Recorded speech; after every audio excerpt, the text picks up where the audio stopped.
I'm Trevor. I did Trev's trek, which was probably about 360 miles in the end, slightly more than I thought, from Glasgow to Cape Wrath, which is the northwesternmost point of Scotland. It took, I think, 32 days, which is slightly longer than I thought, but I hadn't actually understood what I was getting myself into before it started. It's called the toughest trail in the UK for various different reasons, and I like a challenge, so I thought I'd challenge myself to do it. I've been around for 23 years, run the Buddhafield cafe, look after all the kit, do some vehicle stuff. I was hoping it would be some sort of like really spiritual thing, and that, when I was doing it I was like, it's actually not a really spiritual thing. But now the longer I'm back from doing it, actually it was quite the actual walk was the meditation, because you're so like focused on the walk that it just becomes a meditation, because it's quite like rough going, so you can't just amble along absent-mindedly. You've really got to like keep your eye on the ball. I realised, we're doing this thing for base and people need to start fundraising, so I was like, maybe I could do it as a fundraiser for base. And I was like, well, I should make it more challenging, so then I added like the West Highland Way onto it and the Ben Nevis bit, just to hopefully raise more money. And I'm definitely working on addressing bits of the Dharma that I find challenging, because that was where all the growth is, isn't it? I mean, I was really excited when I first set out. I was really tired because I've been up all night on a bus. Straight away I realised, especially for the West Highland Way bit, that it wasn't going to be some sort of solitude trek, because the West Highland Way is actually really busy. It's probably Scotland's most popular walking route, which is good because it meant I met lots of people. But once I started the Cape Wrath Trail, that was definitely like a lot more solitude. If you stay in a bothy, there's always people there. They're just little huts, often made of stone but wood lined inside, and they're basically emergency shelters for, well, not just for emergency, but definitely they're there if you're up in the mountains and the weather comes in. You can make a beeline for a bothy and it's a safe place to stay for the night. I often was comparing myself to like hunter-gatherers, even though I wasn't hunting or gathering. Well, I was eating lots of blackberries, but just how they probably just had what they need, some spears, some sort of like wooden rucksack things with some spare furs in it or whatever, and probably some like coils of rope for making shelters in the evening. I sort of felt a bit like that, especially on the second half, when I was like, because I wasn't eating enough and I was constantly on the lookout for food. But my main hunting grounds was in a bothy. And just the freedom of like having everything on your back. There's sort of like, if you get lost or don't make it to your end point for the day, you've got everything you need to survive anyway. And I didn't carry like food for the whole thing. I'd sent myself parcels ahead of time, which I collected from like post offices or campsites or places like that. So like my bag would start getting lighter and lighter, and suddenly it'd be like really heavy again. I had a bottle with a built-in filter, so you just dip it in a stream or river, or even an animal trough at one point I used, and it filters out everything apart from taste, but generally it was alright. But I did lose my water filter about 5 days before I finished. It either fell off my bag or I left it in a bothy, I don't know. So for the last 5 days I was having to boil my water. Luckily I had I've got this cafetiere that you sit on a cup and pour your coffee in, so I was using that to filter it and then boiling it on my thing. And that was right. Unless I was really high up, then I was just drinking straight from streams. Stay in a positive mindset when the going was tough, because some days it was like really tough and I'm like, I want to do it, maybe I should just quit, but I can't quit because those people sponsored me. Knowing that feeling's only temporary, that maybe in 2 hours I'm going to feel on top of the world again. And then there was that day of mantra, and I just mantraed for pretty much the whole day to get me through, and it really So that was a surprising tool actually. I wasn't expecting that. The only time I normally do mantras is in a puja or in some sort of Buddhist setting. Basically, I was having a really tough day. I was really struggling up the hill,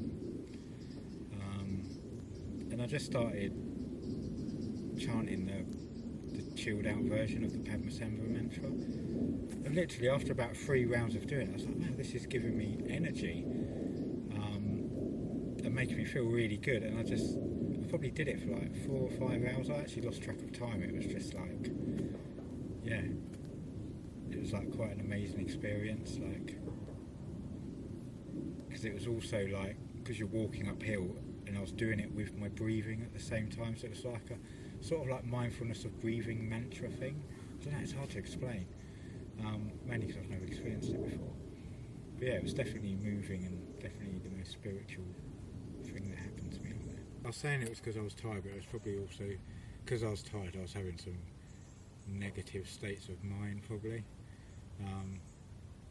So yeah, it's just like transforming the energy from negative to positive. I was realising on the walk, it's like what we do is like well important at the minute. Like, you know, being out in nature, bringing people into nature, trying to do it in a respectful way to nature. The landscape did change as you was going, definitely. Sometimes it was really, well, most of the time it was really mountainous. It was what was on the mountains and in between them that was like changing. Right, it was either just flat out bog with like reed grass and all that sort of stuff going, or it was a mixture of that and patches of heather and patches of bracken. But this could be low down or really high up. The skill I learnt really quickly was identifying which plants in the bogs grew on the more solid ground. I learned that probably on day 3 after I'd sunk up to my knees a couple of times, like, right, don't step near that plant because they grow on really soft ground that looks firm because they can obviously get their roots in, but underneath that thin layer of mud or whatever, it's just liquid. Yeah, just be more mindful when you're crossing rivers and make sure, like, at least, because I have trekking poles, so you've got to make sure at least 3 points of contact are firm before you move your foot or move one of the poles, and then you're always stable.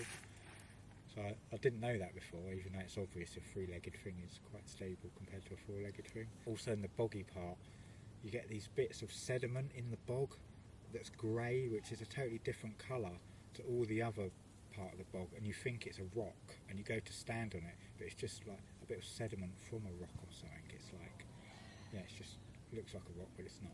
I guess Sangha wise my kit became my Sangha, because I did talk to my kit especially my trekking poles. I love being on my own, get to spend time with my own thoughts. I thought I'd be daydreaming a lot, but mostly you're just concentrating on where you're going. I thought I was going to be caught up in those of, like, you know, planning the future scenarios and all that type of stuff, but I actually wasn't. I was like quite in the moment most of the time.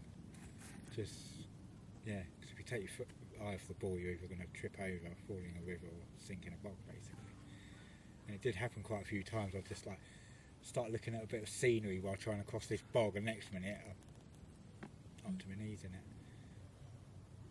Overall, I'd say a third of my time was on campsites, a third was wild camping, and a third was in boffies. But yeah, I never had any problem sleeping. It was like literally, you know, that feeling when you had a really good, hard, long day's work and you get home and you sit down and you're just like, I pretty much had that most evenings. It must have been in week 2.5 weeks into it. There was like a 5-day heat wave basically. It was like, I know it was 29 degrees on one of them days, which that is definitely rare in sort of like mid-September. Yeah, it's like, well, that's definitely to do with climate change, which I think for the last 5 days it rained solid and was really stormy. Had the 2 really windy nights. You get that a lot up in the mountains where the clouds just come down, you can't see where you're meant to be going, which is, that was the weather I was dreading, but I only got it twice. There was only one time when it really affected me. I only got my compass out probably 5 or 6 times. I didn't get my big paper maps out once. I just used the guidebook, which quite a good cool feat actually. Because it's the navigation I was most worried about before I left. I imagine myself like being lost for days on end in the mountains and not actually knowing where I am. But I actually did nail the navigation really early on quite well. I'm thinking I was going to be really good at the physical bit when sometimes it was actually really physically challenging, mainly from fatigue, from the build-up of doing it and day after day after day. From the Cape Wrath Trail, you've got different levels of what sort of path you're walking on. It goes from like a four-wheel drive track down to a little deer path down to nothing. And this was like one of the first days I had like maybe 9-10 miles of no path, right up in the high mountains, having to like contour round. And the whole time I was like just thinking I was going to get lost, and it was intense, and I was like really trying to read the map and look at the contours and the shape of the mountain compared to what I was like looking at in this little tiny book. Like the maps in the book are only like that big. And then I thought I'd done it all right, and I went down the valley that I thought I was meant to go down. I went back up the other side, and it says in the book, and you'll come across a path, and I just couldn't find this path anyway. And then I went over one more ridge and the path was there. I was like, yes! There was one bit when I nearly slipped off a mountain, which was quite hairy. It wouldn't have killed me, but it was definitely like 20-foot drop onto rocks and boulders, and it definitely ended the walk, I think. So I camped beside locks quite a lot. There was one particular campsite I was right by this lock. I couldn't see any lights or any civilization, couldn't hear planes or cars or anything. Just sat there on a rock next to my tent eating my dehydrated food. Like, that was probably one of the most tranquil points. Gratitude for Buddhafield for having the sort of work ethics that they do, that meant that I could just go away for a month. Even though I'm full time with Buddhafield, I could go away for a month and just do that, no questions asked. No one was like, well, aren't you meant to be doing this? There was like none of that. Lots of gratitude to the Mountain Boffy Association, definitely. I'm going to join that and go and help them at some point.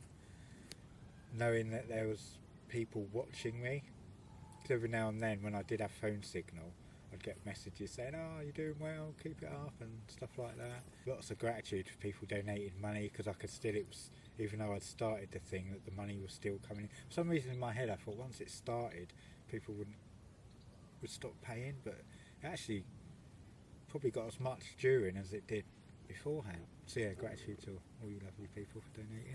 There was a few times I was like, sod this, but I've got to carry on because people have sponsored me. I can't now not do it. I mean, I know in the end people would have been understanding if I was like, look, I just couldn't do it and I had to quit. Definitely did give me a motivation. But you should always do things to the best of your ability. And if you are only going to probably do something once, you should take full advantage of it. It got to like it must have been like day 16 when I finally had an actual rest day, and by that point I really needed one. My life's really seasonal, and I know what's going to happen in each season, and I know what parts of the season I get tired at. So now, I didn't used to be like this, but definitely the last 4 or 5 years I've become like this. I know when I'm going to get tired, so I like, right, that week I'm not doing anything. I could probably still apply it a bit more. Sandwood Bay felt more like to me at the end than the lighthouse did, because it's the day before the end. And it was just, I don't know, it was just so epic. Like, you come over like this headland and then across all these dunes, suddenly there's like this massive, it must be like a mile wide beach, but it was like really stormy. It wasn't actually raining at that point, but it was really windy, and the waves were like, it must have been like 20 odd foot high, I think. And it was just like so epic, and I just remember going like right up to the bit where the waves were almost getting me. Pretty awe-inspiring, like the full power of the Atlantic Ocean just like crashing against the beach, and like seagulls flying everywhere, and like no one else there. There was like no one else there. It was just like the whole place to myself. Traditionally you're meant to strip off on the Cape Wrath Trail when you get there and run into the sea, but I would definitely have died if I did that. I mean, I wouldn't have done it if it was still, because yeah, it's not my style. I think the last day is like 8 miles, but it's totally like there's no paths, and we had a massive river to cross. So I sort of walked there with two guys I'd met in the Bothy the night before, and we all sort of helped each other get across the river, which was in full spate, like you wouldn't believe. But it was a bit underwhelming, to tell you the truth. If I'd have been like so focused on the lighthouse and it's going to be so brilliant when I get there, I'd have probably been even more disappointed. Definitely keeps you in the moment, that sort of thing. Don't have to worry about the future, you're living now.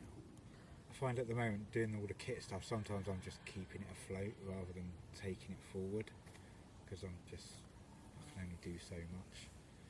So if we had a base, more people could become involved, we could get more done in all aspects of Buddhafield, not just kit, like the cafe and retreats.